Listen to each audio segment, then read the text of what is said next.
So what I want to talk about in this video is how do we figure out stoichiometry problems in electrolytic cells? Well, typically in electrolytic cells,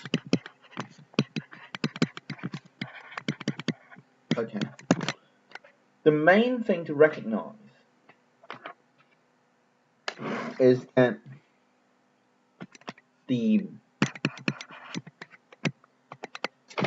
what is your limiting reactant? The limiting reactant in this case would be the electrons. In other words, whatever electrons you have going through this electrolytic cell in either electrode. So, to do this, how do you deal with this? Now, there's two things from a physics standpoint. Number one is the definition of current, which is the amount of charge passed through per unit time. Now, so this will be in coulombs per second if I have amperes of current. So we can use this to convert between charge and time. Number two, i.e. if I know what the current is. Number two thing you need to recognize is 1 mole of electrons has a charge of 1 Faraday, which is 96500-366 coulombs per mole of electrons. So one problem we'll do is we'll look at aluminum production. Now, this is, believe it or not, before electrolysis was possible. Napoleon, when he wants to actually impress guests, he would go and use his aluminum plates. Why is that? Because it was very, very expensive then, until electrolysis exists. So nowadays, our aluminum is actually produced using an electrolytic cell. And let's look at an example of calculation. We want to calculate the mass of aluminum produced in 1 hour with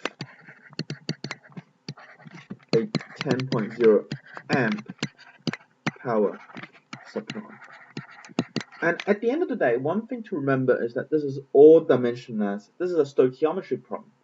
And as you've seen before in Chem C 105, the electrolytic cell, or that's is basically the same process you do for reaction stoichiometry. So the key here now is to think about what the reaction is. Here, we're looking at reduction of aluminum. So let's say aluminum 3+ and 3 electrons going to form aluminum solid. So that's our reaction. So now, and I'm looking for the number of grams of aluminum produced in 1 hour. Exactly. So now, I need to find the number of electrons. This is my limiting reactant. So I need to find the number of moles of electrons first. So to do this, I need to find the charge. So I need to and this is coulombs per second, the number of amperes. So the first thing I need to do is to find the number of seconds. So 1 hour is 60 minutes.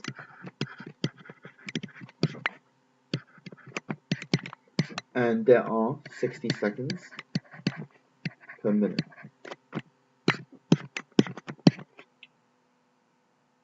in this case, if you look at this, this is 10.0. The current is 10.0 angstrom, so it's 10.0 coulombs per second. And if that's your current, your charge, then we then have to find a number of moles of electrons involved. And this would be using the convert the number of the Faraday being the charge per mole of electrons. So for each mole of electrons, you have 96500 coulombs. And then if I have that, that's the number of moles of electrons. Here, you need 3 electrons to get you 1 mole of aluminum. So 1 mole of aluminum is 3 moles of electrons. Then convert that. And then now, finally, I use the molar mass of aluminum, which is 27.0 grams per mole. I get 3.36 grams. So to recap, the key again here is to use dimension analysis. Remember that you need to convert from electrons to whatever substance you have. Use your balanced half equation as the key conversion, and remember that you have to basically figure out, based on whatever you have, find the amount of charge you're dealing with, from which you can find the number of moles of electrons.